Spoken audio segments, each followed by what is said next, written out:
बिस्मिल्लाहिर्रहमानिर्रहीम, अस्सलाम वालेकुम। आप देख रहे हैं स्पोर्ट्स 360। मैं हूं आपका मेज़बान अहमद नवाज़। पाकिस्तान में क्रिकेट का जुनून अब तक जारी है। टीम की परफॉर्मेंस जो भी हो, लेकिन क्रिकेट के जो दीवाने हैं वो दीवाने ही रहेंगे। अगर आज बात करें तो आपको पाकिस्तान सुपर लीग के बारे में बताएंगे, जो कि अपने 10वें एडिशन में अब दाखिल हो चुकी है। उसका 10th एडिशन बड़ा ही स्पेक्टेकुलर कहा जा रहा है, इसको कहा जा रहा है बहुत बड़ा होगा।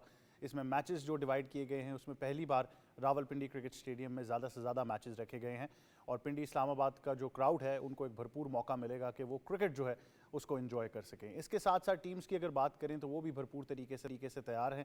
ये साल पीएसएल के लिए बड़ा ज़रूरी होने वाला है। ना ही ये 10वां एडिशन है सिर्फ, बल्कि इसके बावजूद आपको ये भी शायद पता हो कि एक रिव्यू भी होगा पीएसएल की फ्रेंचाइजेस का, और उम्मीद यही की जा रही है कि इस साल के बाद जो अगला एडिशन होगा यानी 11वां एडिशन, उससे पहले कुछ टीम्स भी हैं जिनको शामिल किया जाएगा। तकरीबन 2 टीम्स के बारे में कहा जा रहा है कि शायद वो पीएसएल का हिस्सा बनेंगी, लेकिन ये बातें तो होती रहेंगी।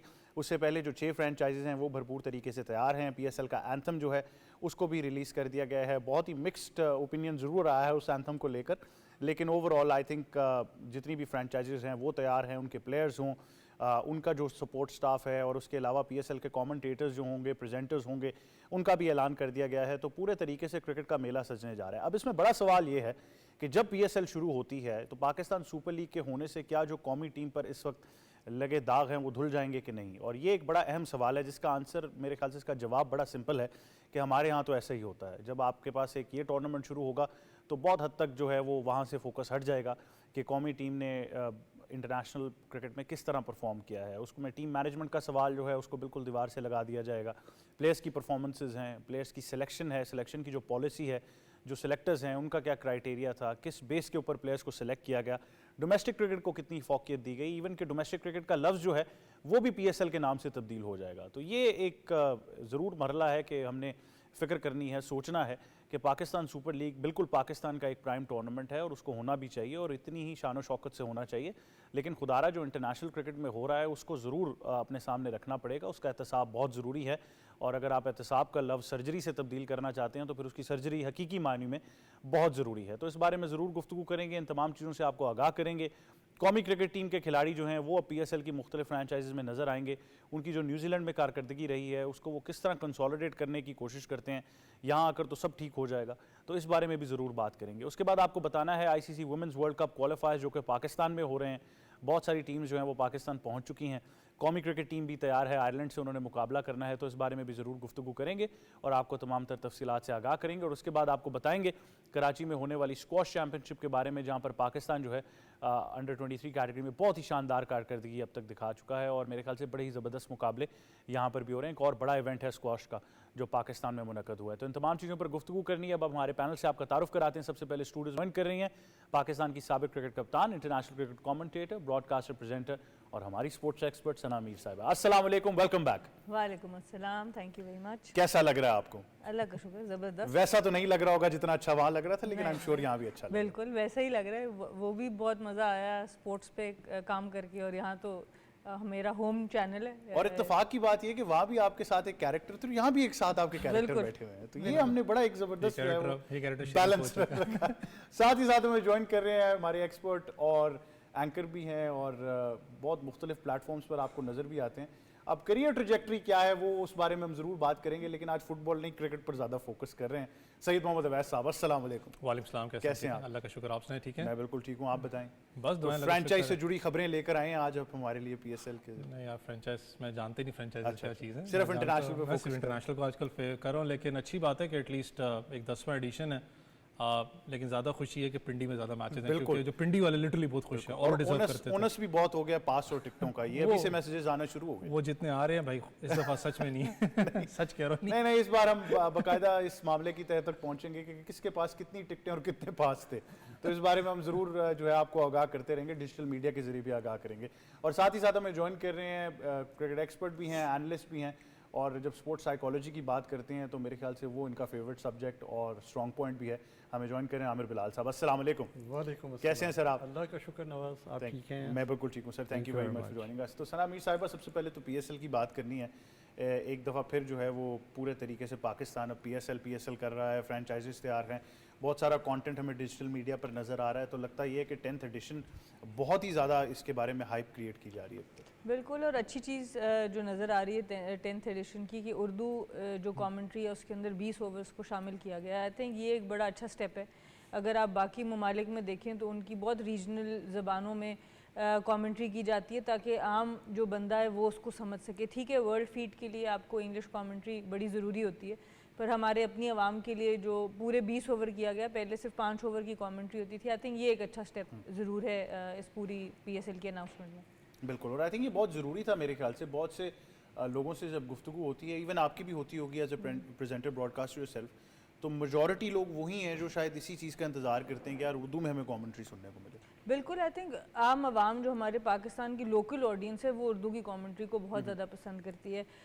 उसमें ऑब्वियसली एक सेक्शन ज़रूर ऐसा है जो इंग्लिश को प्रेफर करता है, बट जो एक ज़्यादा मिकदार है जिनको जो क्रिकेट से कनेक्ट करना चाहते हैं वो उर्दू को भी सुनना चाहते हैं। तो ये अच्छी चीज़ है कि दोनों आपके पास अब 20-20 ओवर के लिए ये कमेंट्री की ऑप्शंस मौजूद होंगे। बिल्कुल, और बड़ी ज़बरदस्त टर्मिनोलॉजीज़ हो जाती हैं मेरे ख्याल से। इतने कमेंटेटर्स हैं जिनके बारे में हम बात करते हैं, ख़ास तौर पर जब तारिक सईद साहब की बात करें तो वो इतना ज़्यादा फ्लेवर डाल देते हैं उस कमेंट्री के अंदर कि तमाम जो शायकीन क्रिकेट हैं वो बहुत ज़्यादा पसंद करते हैं उनको। सैयद मोहम्मद अवैस, आप क्या कहना चाहेंगे? आपको तो फ्रेंचाइजीज़ के साथ करीबी ताल्लुक भी रहता है और काफ़ी ज़्यादा मतलब राब्ते भी हैं आपके। तो क्या हाइप है? आवाम तो ऑब्वियसली फोकस करेगी, लेकिन एक पॉइंट पर अगर हम देखें तो फ्रेंचाइजीज भी बहुत ज़्यादा गेयर अप कर रही हैं। ये एडिशन जो है वो बहुत सारी ऐसी फ्रेंचाइजीज हैं जो कि चाह रही हैं कि वो जो पिछले PSL की जितनी नाकामी है उसको कंसोलिडेट कर सकें। यार 2016 में जब पाकिस्तान सुपर लीग स्टार्ट हुई थी तो मुझे याद है कि पहले एडिशन के अंदर चाहे मैं हूँ, बहुत से लोगों ने बात की थी ऑब्वियसली, क्योंकि सना उस वक्त हमारे साथ उनकी मुलाकात नहीं थी इतनी। मेरे दिमाग में एक चीज़ चलती थी बहुत से क्रिकेटर्स की, पता नहीं है शायद पाकिस्तान को फ्रूट दे पाएगी नहीं, क्योंकि आपकी सारी की सारी होती थी दुबई के अंदर। उस वक्त जो हालात थे पाकिस्तान के अंदर लेके उसको आना तो एक बहुत बड़ा एक चैलेंज था। आपको पता है कोशिश की गई कि पाकिस्तान सुपर लीग के ऑपोजिट, आपको याद है एक लेजेंड्स लीग एक स्टार्ट की गई थी BCCI की तरफ से, वो बुरी तरीके से फ्लॉप हुई। पाकिस्तान सुपर लीग आपके सामने है, 10th एडिशन तक पहुंची है। इस पाकिस्तान सुपर लीग का सबसे एक अच्छा पॉइंट उर्दू कमेंट्री के साथ ये था, अगर आप पूल ऑफ क्रिकेट की बात करें तो अराउंड मोर देन 400-500 प्लेयर्स ने इस पूल ऑफ क्रिकेट को ज्वाइन किया था। इसमें बड़े नाम भी थे जो कि later on Pakistan super league को ज्वाइन करेंगे। चाहे आप डेविड वार्नर की आप बात कर लें, वो इस वक्त मौजूद हैं, आप केन विलियमसन की बात करें, कमेंट्री पैनल्स की आप देख लें, कुछ बड़े नाम उसके अंदर मौजूद हैं। लेकिन एक अच्छी चीज़ जो मुझे लगती है स्लो एंड स्टडी कि अब आपको फ्रूट उसका नज़र आता है, जिस तरीके से एक प्रॉपर एक प्लेटफॉर्म ले किया गया हुआ है ख़ास करके यंगस्टर्स के लिए। फिर मैं कह रहा हूँ कि हम लोग थोड़ा सा जो लोग क्रिकेट को समझते हैं, डोमेस्टिक क्रिकेट एक अलग चीज़ है, पाकिस्तान सुपर लीग एक शोकेस टैलेंट है, वो एक अलग सिस्टम है, लेकिन एटलीस्ट आपको एक प्लेटफॉर्म दिया जाता है जहाँ पर यंगस्टर्स भी आपको कुछ ना कुछ एक्शन के अंदर नजर आते हैं परफॉर्म करते हुए।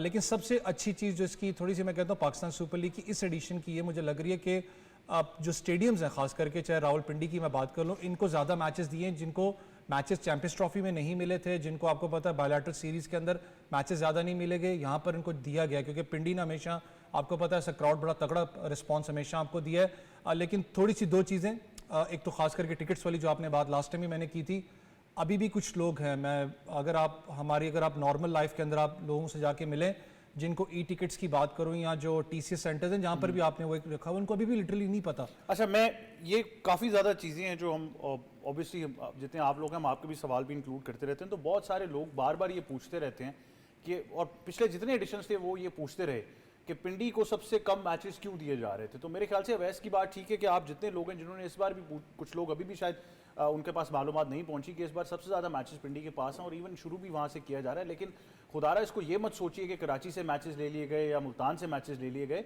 एक सेट प्रोसेस के तरीके इन मैचेस को डिवाइड किया गया। अगर आप ओवरऑल देखेंगे तो आगे ये भी खबरें हैं कि फैसलाबाद स्टेडियम हो या मुख्तलिफ और स्टेडियम्स हैं जिनको इस लेवल तक लाया जाएगा, जिनको आहिस्ता आहिस्ता उस पूरे सर्कल में इंक्लूड किया जाएगा। तो मैं नहीं चाहता कि कराची के लोग हों, लाहौर के हों, मुल्तान या पिंडी के, वो कहीं ये सोचें कि इस तरह देखिए हम तो इस्लामाबाद के, हम तो ये भी कह सकते हैं हमारा स्टेडियम नहीं है जो मैं मिलने जा रहा है इस साल के एंड में, सुना तो यही है।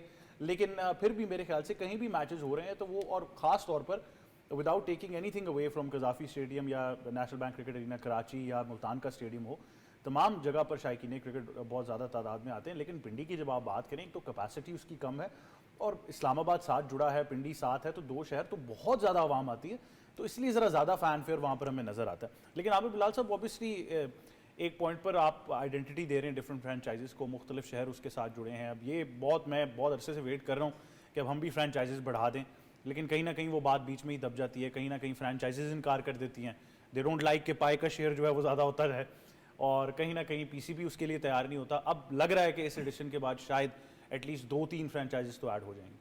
अच्छा नवाज़, इसमें ना एक तो बड़ी अच्छी बात पहले सना ने की जो कमेंट्री उर्दू के हवाले से, और फिर उसको मज़ीद एलेबोरेट कर दिया हमारे एक्सपर्ट अवैस साहब ने। मैं ये कहता हूँ कि देखिए एक सब्जेक्ट है, उसको हम कहते हैं sports and the city.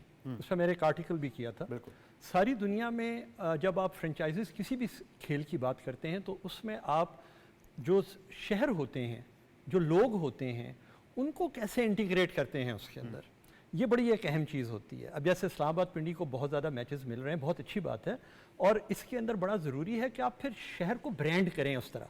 Lahore में ब्रांडिंग हुई थी, जब आपने देखा कि लाहौर कलंदर की तो बड़ी लाहौर ज़बरदस्त ब्रांड हुआ था, लाहौर की कनाल बड़ी ज़बरदस्त ब्रांड हुई थी। तो मैं ये चाहूँगा कि इस्लामाबाद और पिंडी भी जो है वो पिंडी की टीम के हवाले से ब्रांड हों, ताकि लोग जो हैं वो अपने आप को एसोसिएट करें टीम के साथ। ना सिर्फ ये कि पिंडी इस्लामाबाद के लोग अपनी टीम के साथ एसोसिएट करें, बल्कि हर शहर के लोग एसोसिएट करें।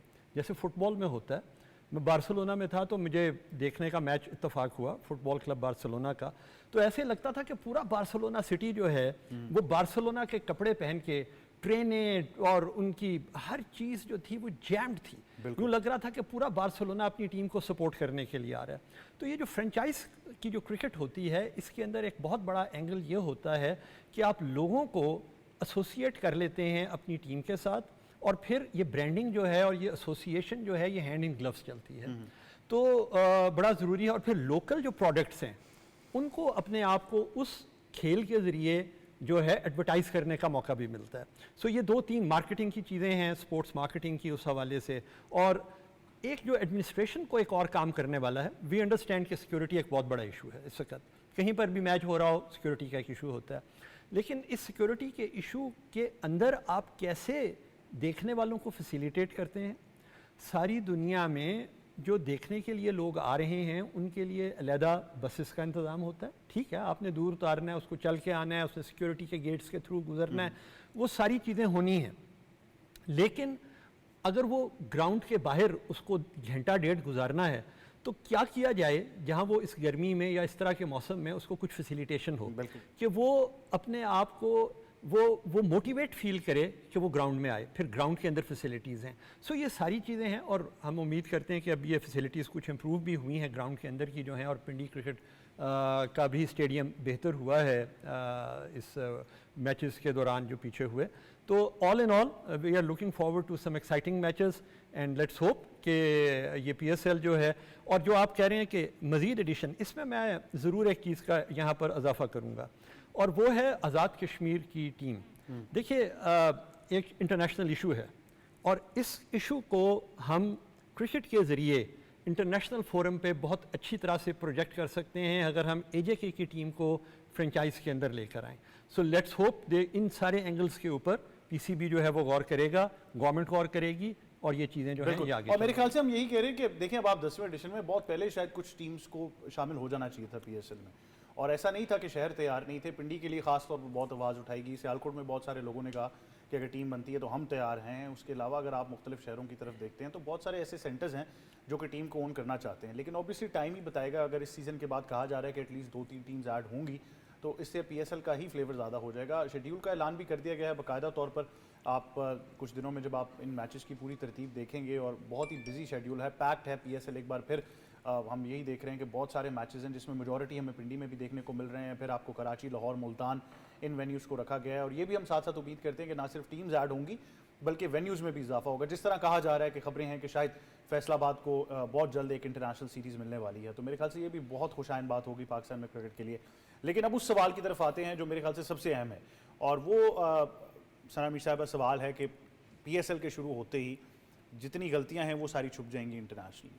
तो वो मेरे ख्याल से अब बहुत अरसा हो गया है। ये अगर मैं फिर ये बात करूँगा तो आप कहेंगे ये बात शायद हमने पिछले साल भी की थी, उससे पिछले साल भी की थी, और शायर तो बहुत मेरे ख्याल से अरसा दराज पहले कह गए थे कि ये ना थी हमारी किस्मत के विसाले यार होता, अगर और जीते रहते तो यही इंतज़ार होता। तो हम कब से इंतज़ार कर रहे हैं कि चीज़ें बदल जाएंगी। मैनेजमेंट बदल के देखी, कुछ ना हुआ, कप्तान बदल के, कप्तान तो ज़्यादा ही बदल लिए, प्लेयर्स को भी बदल कर देख लिया, मतलब अब तो कमेंटेटर्स भी बदल कमेंटेटर्स भी बदल ली हैं, मतलब अब कुछ नहीं रहा, अब हमने हर वो चीज बदल ली हर तरफ जो कि शायद, और वो भी बदल ली जिसको शायद नहीं बदलना चाहिए था। लेकिन एक चीज़ है नवाज जो बदलने वाली है, वो सना पहले जवाब दे लें, फिर मैं उस पर जी जी जरूर उसकी तरफ भी आएंगे। अब एक और नई चीज कोई रह गई है मेरे ख्याल से रहती है। तो ये इतनी चीजें बदलने के बावजूद देखिए सबसे ज़्यादा ज़रूरी चीज़ ये है कि जब भी आप तब्दीली करें, पहले तो आपको तब करनी चाहिए कि कहते हैं ना, you don't fix something that's not broken. तो पहले तो आप ये चीज़ देखें कि कौन सी चीज़ आपकी अच्छी चल रही है, कौन सी अच्छी चीज़ नहीं चल रही। हम T20 में अगर हार रहे होते हैं तो वनडे का कप्तान बदल देते हैं, वनडे में हार रहे होते हैं तो T20 का बदल देते हैं, T20 के प्लेयर्स की परफॉर्मेंस पे लीग क्रिकेट के ऊपर वनडे क्रिकेट की सिलेक्शन कर देते हैं। तो सबसे पहले आपको ये समझना है कि हमने किस बेस के ऊपर अपने फैसले करने और लॉन्ग टर्म फैसले करने पड़ेंगे, और उसमें आपकी लीडरशिप की स्टेबिलिटी बहुत ज़्यादा ज़रूरी है एट द टॉप। उसके अलावा अगर आप देखें तो ऑब्वियसली कप्तानी बहुत, जैसे आपने बात की कि कप्तानी बहुत बदली। अगर आप एक घर भी चला रहे हैं ना, तो उसमें अगर कुक बार बार बदल जाएगा तो खाने का जायका एक कंसिस्टेंट नहीं आप बना सकते। तो ये तो एक मुल्क की बहुत बड़ी टीम है, तो आप उसके ऊपर अगर इतने एक्सपेरिमेंट होंगे तो फिर ऑब्वियसली परफॉर्मेंस देना मुश्किल हो जाएगी। मैं एक छोटी सी मिसाल इसकी ऐसे देती हूँ कि अब हमारे भी इसी तरह बहुत कोचेस बदलते थे वुमेंस टीम में।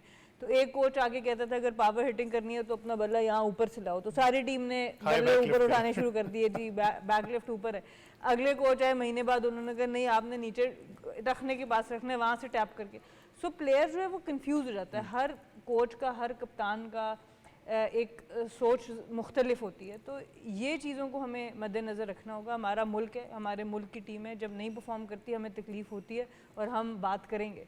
और उसके लिए ज़रूरी है कि हमें जब फैसले करने हैं तो हमें पहले सोच समझ के पहले देखें कि किस फैसले की ज़रूरत है, फिर उसको करके उसको थोड़े अरसे के लिए रहने दें। जब हम बहुत ज़्यादा चेंजेस करते हैं उसमें फिर कभी पता नहीं चल पाता कि किस फैसले की वजह से आज हम लोगों को ये प्रॉब्लम आ रही है। तो पिछला कुछ अर्सा ऐसा रहा है, कोई भी डिनाई नहीं कर सकता कि पाकिस्तान क्रिकेट की इंटरनेशनल लेवल पर जो परफॉर्मेंस है वो नीचे गई है। और PSL अब एक डिफरेंट फ्लेवर है, इसको आप ये फेस्टिव क्रिकेट के तौर पे मैं इसको समझती हूँ कि ये उस तरह की एक क्रिकेट आपको देता है। ठीक है, कंपटीशन भी बहुत ज़्यादा होता है, बड़ी अच्छी आपको क्रिकेट मिलती है, सीखने का बड़ा ज़बरदस्त मौका मिलता है, बट जो प्रेशर आपको इंटरनेशनल क्रिकेट अपने मुल्क की जर्सी पहन के होता है वो फिर भी अलहदा ही रहेगा। आपकी जब आप एक लीग के लिए खेलते हैं उधर भी प्रेशर ज़रूर होता है, बट जो प्रेशर आप इंटरनेशनल लेवल के उसकी तैयारी आपकी अलग होनी पड़ेगी और उसकी परफॉर्मेंसेज अलग ही अच्छा, इसमें एक बहुत अहम मसला है, वो ये है, आप बहुत अरसे से पाकिस्तान क्रिकेट का भी हिस्सा रही हैं, आपने तो तमाम मामला बोर्ड के अंदर भी देखे हैं, बाहर से भी आप उनका मुवाजना कर सकती हैं। क्या वजह है कि जब भी कोई ऐसा प्लेयर, साबिक प्लेयर ऑब्वियसली, या कोई एक्सपर्ट बाहर बैठा है तो वो तमाम मसाइल की निशानदेही कर सकता है, बट जूँ ही वो स्ट्रक्चर का हिस्सा बनता है, अभी भी जो हमारे कोच हैं आकिब जावेद साहब, उन्होंने बैठकर बहुत सारे मसाइल की निशानदेही की थी, सिलेक्शन कहाँ से ख़राब है, पिचेस कैसी होनी चाहिए, ये ऐसे कर लें, 2+2 4 हो जाएगा, 4+4 जो है वो 8 हो जाएगा। अब जब वापस वो सारी चीज़ें हमें उसी तरह डिटीरियोरेट होते हुए नज़र आ रही हैं, तो सवाल ये है कि अब आपको सिस्टम में रहते हुए क्या वो आके ये कह देंगे कि सिलेक्शन मेरी नहीं है? इवन मैं तो कहूँगा कि शायद कोचिंग से ज़्यादा बड़ा मसला आपका कप्तानी का इस वक्त, कि कप्तान भी कहीं ना कहीं ये आकर कहें कि यार मैं सिलेक्शन नहीं कर पा रहा या मुझे मेरे प्लेयर्स नहीं मिल रहे। कप्तान ने तो कह दिया, आई थिंक काफ़ी हद तक रिजवान की प्रेस कॉन्फ्रेंस से ये बात सामने आई है, और ये बात मैं दूसरे प्रोग्राम पे भी कर चुकी हूँ कि देखें, आपको एक कल्चर डेवलप करना किसी भी हेल्दी ऑर्गेनाइजेशन में या कोई भी एक हेल्दी आपने रिलेशनशिप भी बनाना होता है, उसके अंदर आपका एक कल्चर होता है कि आपने कम्युनिकेशन रखनी है, चाहे आप एक दूसरे से डिसएग्री करें। ज़रूरी नहीं कि आप मेरी हर बात मानें और मैं आपकी हर बात मानूं, बट एटलीस्ट राब्ता रहे, बातचीत होती रहे। तो जब तक वो चीज़ें रहती हैं सॉल्यूशंस निकलना शुरू हो जाते हैं। यहाँ बैठ के तो हम फ्री होते हैं, हम कुछ भी बोल सकते हैं, कोई बात भी कर सकते हैं, पर जब आप सिस्टम का हिस्सा बनते हैं तो सबसे पहले आपसे कहा जाता है जी आपने इन पॉलिसीज़ के ऊपर बोलना नहीं। तो जब आपका बोलना बंद हो जाता है तो फिर आपको ऑर्डर्स ज़्यादा लेने पड़ते हैं और आप विद इन सिस्टम ज़्यादा बात करके उधर कोई बहुत ज़्यादा हल निकलता नहीं, क्योंकि डिसीजंस काफ़ी हद तक काफ़ी दूसरे लोग कर रहे होते हैं। तो या तो आपके पास फुल अथॉरिटी हो, हमें ये बात भी समझनी पड़ेगी कि जब हम गलती निकालते हैं और ऐसी गलती जो कंस्ट्रक्टिव क्रिटिसिज्म की तरफ जाती है, तो आपके दिल में जो खुलूस है वो अपने मुल्क की बेहतरी के लिए, किसी के ऊपर पर्सनल अटैक नहीं होता। तो ये चीज़ें जब आप सिस्टम के अंदर भी जाएँ ये उस सिस्टम के अंदर की भी अगर आप बात करें तो इसमें आप अपने मुल्क को सर्विस दे रहे हैं रादर देन कि आप अपने मुल्क के अगेंस्ट खड़े हो रहे हैं। तो आई थिंक ये बड़ा ज़रूरी है। बाहर सिस्टम्स इसी तरह बदलते हैं कि ओपन डिस्कशंस होती हैं, लोगों को बात करने का मौका मिलता है और इतना तहम्मुल होता है कि हम एक दूसरे की बात सुन सकें, एक दूसरे का पॉइंट ऑफ व्यू देख सकें। और आई थिंक वो उस चीज़ की कमी हमारे पास एज ए सोसाइटी है। ये खाली क्रिकेट की हद तक नहीं है, खाली पीसीबी की हद तक नहीं है, मैं किसी एक इदारे को नहीं कह रही, मैं एक पूरे जनरल सोसाइटी की बात कर रही हूँ कि हम लोग ओपन डिस्कशंस को या डिफरेंस ऑफ ओपिनियन को बर्दाश्त नहीं कर पाते। उसमें मैं भी शामिल हूँ, आप भी शामिल, हम सब हैं। सो उस कल्चर को जब तक हम डेवलप नहीं करेंगे, मॉडर्न क्रिकेट जो हम खेलना चाह रहे हैं वो नहीं होगी। क्योंकि मॉडर्न क्रिकेट में आप देखें तो इंडिविजुअल स्टार्स हैं, इंडिविजुअल मैच विनर्स हैं जो कि इंडिपेंडेंट थिंकर्स हैं। जब तक आपकी टीम में उस तरह के इंडिपेंडेंट थिंकर्स नहीं होंगे तो आप एक कंसिस्टेंट लेवल पर परफॉर्मेंस नहीं दे सकते। बिल्कुल। वैसे आपकी तरफ मैं आता हूँ, एक और सवाल भी है कोचिंग से रिलेटेड। मैं आमिर साहब से पहले ऑब्वियसली उन्होंने एक चीज़ की निशानदेही की थी जो रह गई है, वो भी पूछ लूँ। लेकिन सर इसके बाद सवाल मेरा कॉरस्पॉन्डिंग आपसे यही होगा कि तकरीबन 1 साल पहले एक T20 वर्ल्ड कप होता है अमेरिका के अंदर, जिसमें पाकिस्तान टीम को बुरे तरीके से शिकस्त होती है। उस टाइम आपके कोच एक रिपोर्ट लिखते हैं और वो क्रिकेट बोर्ड में जमा कराते हैं, जिसमें वो निशानदेही करते हैं कि प्लेयर्स का आपस में कल्चर और एटीट्यूड और टीम एनवायरनमेंट ठीक नहीं है। और बजाय इसके कि हम उसके ऊपर काम करते और ये सोचते कि पाकिस्तान एक बार फिर 2016 की क्रिकेट में वापस चला जाएगा, जहाँ पर लॉबी सिस्टम बहुत ज़्यादा था, जहाँ पर आपस में बात नहीं की जा रही थी ड्रेसिंग रूम के अंदर, हम उस कोच को ही साइड पे कर देते हैं। तो ये सर हम किस तरफ जा रहे हैं क्रिकेट के मामलों को लेकर? देखिए, वही बात जो अभी सना ने कम्युनिकेशन की बात की है तो उससे रिलेटेड है कि जब आपकी टीम के अंदर लैक ऑफ कम्युनिकेशन है, चाहे वो कोच और प्लेयर्स के दरमियान है, या ये मैं पहले आपके सवाल का जवाब दे रहा हूँ, और वो या प्लेयर्स के दरमियान है, तो जब ये कल्चर ही नहीं होगा तो उसके अंदर तो ये मसाइल आएंगे ही आएंगे। मैं आपको इसमें बल्कि एक बताता हूँ बात कि हम लोग मैं जब पीसीबी का हिस्सा था और हम जब गए एक दफ़ा T20 का वर्ल्ड कप था और हमें टीम के साथ मुझे जाना हुआ, तो वहाँ पे हमने हमारे चेयरमैन ने प्लेयर्स को ये कहा कि आपका एक बहुत बड़ा एक लैक है, वो ये है कि आप खिलाड़ी जो हैं, आप देखें कि बाकी टीमों के खिलाड़ी सुबह के वक्त चाय पे या ब्रेकफास्ट के ऊपर वो मिल के बैठते हैं एम्पायर के साथ, रेफरीज के साथ, उनके साथ गपशप लगाते हैं, दूसरी टीमों के प्लेयर्स के साथ बैठते हैं, आप जाके अलहदा बैठते हैं। ठीक है, नाउ व्हाट हैपन्स कि जब आप नहीं बैठेंगे उनके साथ, या आप जो है वो जो रेफरी है या जो एम्पायर है या उसके साथ आप अपनी बॉडी लैंग्वेज को ईज अप नहीं करेंगे, तो एक ह्यूमन एंगल भी है कुछ चीज़ों के अंदर। तो ये सारी चीज़ें, कम्युनिकेशन बड़ा एक सब्जेक्ट है स्पोर्ट्स एंड कम्युनिकेशन का, जिसके अंदर ये सारे एस्पेक्ट आते हैं। अच्छा, अब ये तो सब कुछ है कि आपको कम्युनिकेशन ठीक करनी है, आपने हायरार्की पे काम करना है, आपको कोचिंग कल्चर लाना है, आपने खिलाड़ियों के अंदर पावर हिटिंग ठीक करनी है, ब्ला ब्ला ब्ला। मैं ये समझता हूँ कि आपका जो इस वक्त एक बहुत बड़ा जो मसला है क्रिकेट का एज अ होल, वो चाहे फ्रेंचाइज है, चाहे वो डोमेस्टिक है, चाहे वो इंटरनेशनल, और इंटरनेशनल में जाके वो पर्सोनीफाई हो जाता है, वो आपकी इनपुट्स हैं। देखिए, आपको जो काम करने की ज़रूरत है वो यहाँ पे है। ठीक है, अगर आप यूथ क्रिकेट पे काम नहीं कर सकते और अगर आपके यहाँ स्कूल क्रिकेट डेवलप नहीं हो सकती, जो कि ऑब्वियसली पीसीबी का काम नहीं है, लोग ये समझते हैं कि ये पीसीबी का काम है, ये पीसीबी का काम नहीं है। ठीक है, ये जिनका काम है, इंटर स्कूल स्पोर्ट्स कमेटीज़ जो होती हैं या जो बोर्ड्स हैं, उनका काम है कि वो स्पोर्ट्स एज अ होल को जो है एजुकेशन का हिस्सा बनाएं और इस कल्चर को बढ़ाएं। इसमें लोगों के बड़े सवाल आते हैं, जी कोठी स्कूल है, फलाना है, कहाँ खेलेंगे, उसके भी बड़े तरीके हैं। बहरहाल, हैविंग सेड दैट, जब तक आपके यहाँ स्कूल क्रिकेट पे, यूथ क्रिकेट पे काम नहीं होगा, आपको फंडामेंटली, फिज़िकली और मेंटली स्ट्रॉन्ग इनपुट नहीं आएगी प्लेयर्स की। अब एक प्लेयर आपके पास आ गया, sorry to say these words, लेकिन you can not teach a mule how to do show jumping. ठीक है, अब वो खिलाड़ी की एक कैपेसिटी है, आप उसके ऊपर गिलिप्सी को लगा दें, आप उस पर आकिब जावेद को लगा दें, आप उसके ऊपर डॉन ब्रैडमैन को लगा दें, वो उसकी एक कैपेसिटी है, वो उससे ज़्यादा परफॉर्म नहीं करेगा, क्योंकि उसके अंदर फंडामेंटल फ्लॉज हैं which he has picked over a period of years because of his bad habits, because he never had a coach when he started cricket. बिल्कुल ठीक है। नेट्स में हमारे यहाँ क्या होता है, आपको मुझसे बेहतर ये सब जो खेलते हैं वो बताएंगे। हरूश होता है एक, तो आपको एक क्वालिटी क्रिकेट स्कूल लेवल के ऊपर शुरू करनी पड़ेगी जो पहले थी। आपके जितने टॉप के प्लेयर्स हैं वो सारे स्कूल, कॉलेज, यूनिवर्सिटी की इनपुट्स हैं मैक्सिमम। बिल्कुल ठीक है, अब वो ख़त्म हो गई। अब आपके पास जो क्रिकेटर आ रहा है उसका पाथवे क्या है? उसका पाथवे है कि वो शुरू करता है टेप बॉल से, उसके बाद वो किसी क्रिकेट एकेडमी में जाता है, फिर वो फर्स्ट क्लास खेलता है, फिर वो कहीं लाइमलाइट में आ जाता है और वहाँ से वो कोशिश करता है मैं फ्रेंचाइज में घुसूँ। फ्रेंचाइज की परफॉर्मेंस पे आप उसको पाकिस्तान की टीम में ले आते हैं। और this is the pathway of the cricketer at the moment which is not a correct pathway. So हमको इन चीज़ों को एड्रेस करना है, जो हमारे फंडामेंटल फ्लॉज हैं उनको एड्रेस करना है, और उनको एड्रेस किए बगैर हम आगे नहीं जा सकते। बिल्कुल सर। अब सर वो जो आप कह रहे थे चीज़ मिसिंग है वो मिसिंग यही है, यही है। वो यूथ क्रिकेट है, वो स्कूल क्रिकेट है। इंडिया को आप देख लें, उनके यहाँ स्कूल क्रिकेट ऑर्गेनाइज्ड है, सो ऑर्गेनाइज्ड और इवन टेलीवाइज्ड भी है। टेलीवाइज्ड भी come to a point where ठीक है। तो ऑस्ट्रेलिया और इंग्लैंड का तो छोड़ देना, जो आप इवन बांग्लादेश में है सर। ठीक है जी। तो अगर आप अपने स्कूल क्रिकेट पे अगर काम नहीं कर सकते, और अच्छा फिर आपको अपने कोचेस को ग्रेड वाइज उनको असेस करना है। जैसे आप प्लेयर की एक असेसमेंट करते हैं, आपके यहाँ कोचेस की भी असेसमेंट होनी चाहिए।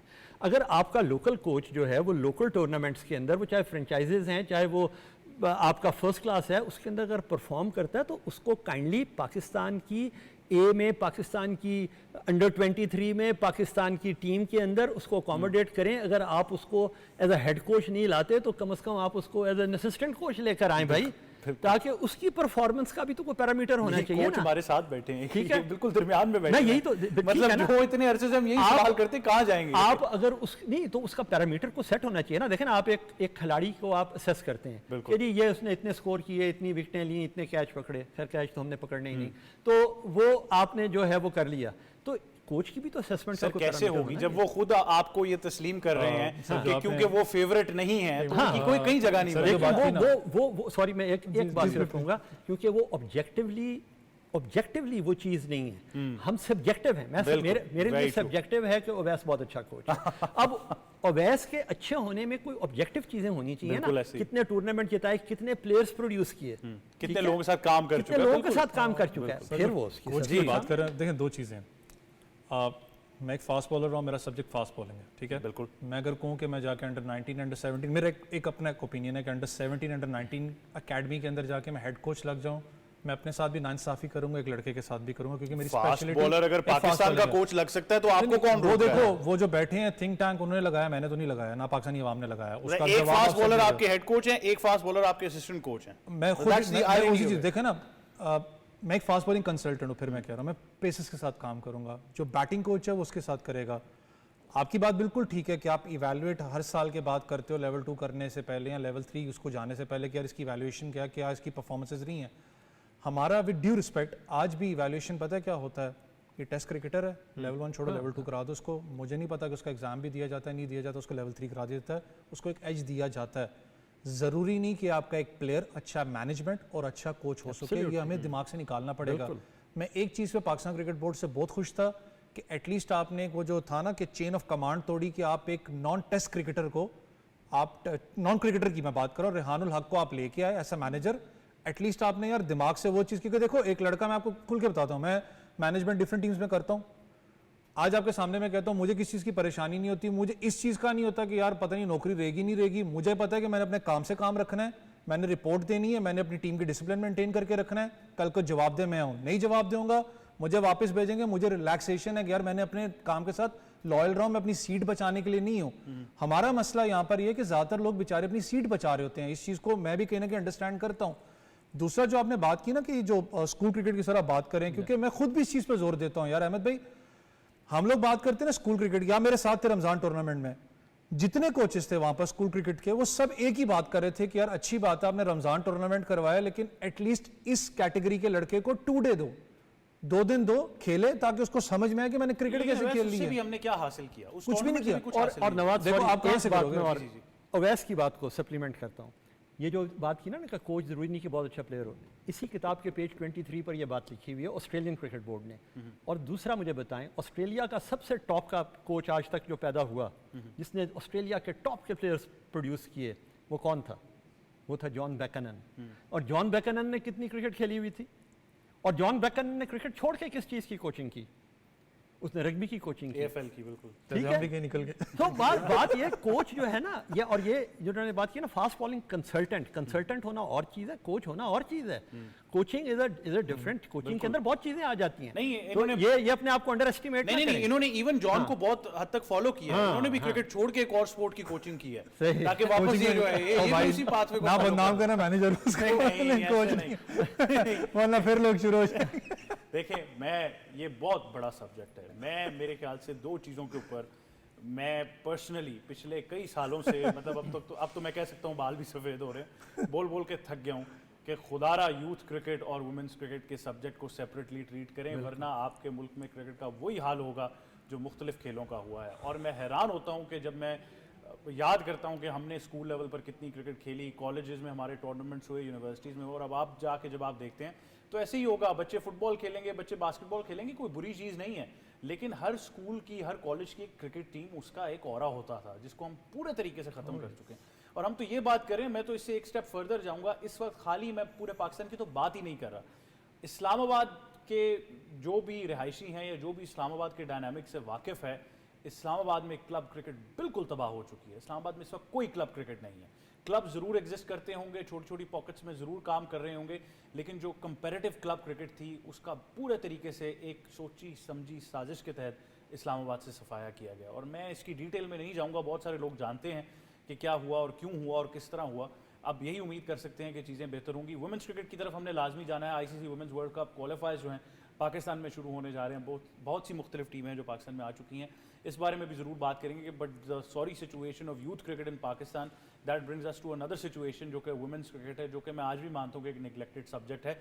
जी सना मीर साहब। देखिए, अच्छा है क्वालिफायर्स बड़े अरसे के बाद पाकिस्तान में हो रहा है, तो ये एक पॉजिटिव डेवलपमेंट ज़रूर है। और पाकिस्तान का पहला match, warm up match Thailand के अगेंस्ट था, जो बहुत कन्विंसिंगली अराउंड अंडर 70+ रन्स में थाईलैंड को आउट कर दिया और फिर आराम से बना भी लिया पाकिस्तान ने। आज उनका मैच वेस्ट इंडीज़ के साथ है। हेली मैथ्यूज़ ने बैटिंग नहीं की, फिर भी वेस्ट इंडीज़ 188 बनाने में कामयाब हुआ। बॉलिंग ओवरऑल पाकिस्तान की अगर मैं देखूं इस क्वालिफायर्स के अंदर तो काफ़ी अच्छी बैलेंस नज़र आती है। फातिमा सना है, डायना बेग है, सादिया इकबाल, नशरा सिंधु, रामीन को भी एक मौका दिया जा रहा है इस टूर्नामेंट के अंदर। तो ओवरऑल बॉलिंग अगर आप देखें तो 5 बॉलर्स आपके पास अच्छे पूरे हैं। अब मसला ज़्यादा बैटिंग के ऊपर आएगा ज़रूर कि सिदरा अमीन आपके पास सीनियर प्लेयर ज़रूर हैं यहाँ पे, आलिया रियाज हैं, फातिमा सना है, मुनीबा काफ़ी अर्से से खेल रही हैं, बट उसके अलावा आपके पास मिडिल में भी कोई बहुत सीनियर नाम मौजूद नहीं है। निदा को रिप्लेस किया गया, तो इधर यंगस्टर्स को ज़रूर टॉप ऑर्डर में भी गुल फिरोज़ा को और इन लोगों को थोड़ा सा स्टेप अप करना पड़ेगा। तो अंडर प्रेशर अब ये कैसा परफॉर्म करती हैं वो एक बहुत इंपॉर्टेंट चीज़ होगी। West Indies definitely one of the favourite teams है। आयरलैंड दूसरी एक ऐसी टीम है आई थिंक जिन्होंने बहुत ज़्यादा इम्प्रूव किया है। तो ये इतना आसान नहीं होगा, सिर्फ 2 टीम्स ने क्वालिफाई करना है जो इंडिया में वर्ल्ड कप है। और अगर पाकिस्तान क्वालिफाई करता है तो श्रीलंका में कोलंबो और कैंडी में मैचेस खेले जाएंगे। अगर पाकिस्तान नहीं करता तो फिर सारे मैचेस इंडिया में खेले जाएंगे। तो बहुत एट स्टेक है। आज पाकिस्तान का वेस्ट इंडीज़ से मैच है, उसकी लाइव कवरेज अनफॉर्चुनेटली नहीं आ रही, पूरी इनिंग्स के बाद आ रही है। तो अब एग्जैक्टली नहीं पता कि पाकिस्तान की लड़कियों ने क्या परफॉर्म अब तक किया। अच्छा, please excuse my lack of information, लेकिन एक हमारी बहुत अच्छी लेग स्पिनर यंग तूबा जिनका नाम है, but she is not part of this. She got injured. She got injured. जी, शी गॉट इंजर्ड, जिसकी वजह से वो नहीं इस का पार्ट बन सकी। और गुलाम फातिमा गालिबन जो हैं वो रिजर्व्स में हैं, तो उनको नहीं रखा गया। बिगेस्ट नेम जो मिस आई थिंक मैं कहूँगी निदा का ही नज़र आता है, जो कि एक्सपीरियंस ऑलराउंडर थी जिनको देखा जा सकता था। बट अब उमायमा हो गई या बाकी प्लेयर्स हो गई, इनको स्टेप अप करना पड़ेगा। और आई थिंक ये क्लोज कॉन्टेस्ट होगा, ये इतना आसान नहीं होगा उसके लिए क्वालिफाई करना। और अब तक पाकिस्तान ने 2008 में हमने पहला क्वालिफायर खेला था, जहां से हमने सारे टूर्नामेंट्स को क्वालिफाई किया। और आई थिंक इस वक्त एक 2011 वाला बड़ा मुश्किल था, जिसमें मुझे लगता है बहुत कंपटीशन था, 2017 में भी। और ये भी एक बड़ा क्लोजली फॉट मुझे नज़र आता है कि क्वालिफायर So होगा। primarily आपका subject of concern is the batting. Is the batting. I think fielding obviously under pressure होगा, बॉलिंग जनरली आपकी ठीक है, बट आपको फील्डिंग और बैटिंग में देखना पड़ेगा कि कौन स्टेप अप कर रहा है। बहुत सारी चीज़ें ट्रेडिशनल होती हैं। Fielding is traditional with us, men's cricket हो वुमेंस क्रिकेट हो, it's pretty much the same. But thank you very much Sana Mir, आप हमें ज्वाइन करी थी। वैसे आपका भी बहुत शुक्रिया, thank you very much Aamir साहब, बहुत शुक्रिया। आप भी हमें ज्वाइन करे थे। आई थिंक बहुत सारी गुफ्तगू ज़रूर हुई है पाकिस्तान की यूथ क्रिकेट और वुमेंस क्रिकेट को भी लेकर, तमाम तर तफसीलात से आपको आगाह किया है। वुमेंस वर्ल्ड कप क्वालिफायर्स जारी हैं। एक और खुशाइन खबर ये है कि एंट्री जो है वो फ्री है। तो आप जितने भी लोग हैं, ख़ास तौर पर मैं उन लोगों से मुखातिब हूँगा जो कि अगर आप वुमेन फ्रेटर्निटी से बात करते हैं, जो बच्चियां हैं जो क्रिकेट खेलना चाहती हैं, उनके लिए बड़ा अच्छा मौका है कि आप जाएं, इन क्वालिफायर्स को देखें। आप एक पूरी जनरेशन को इंस्पायर कर सकते हैं जब वो इन प्लेयर्स को खेलते हुए देखेंगी, रोल मॉडल्स नज़र आएंगे। तो एक बहुत अच्छा मौका है। यही था आज का स्पोर्ट्स 360। मुझे और टीम को दीजिए इजाज़त। अल्लाह हाफ़िज़।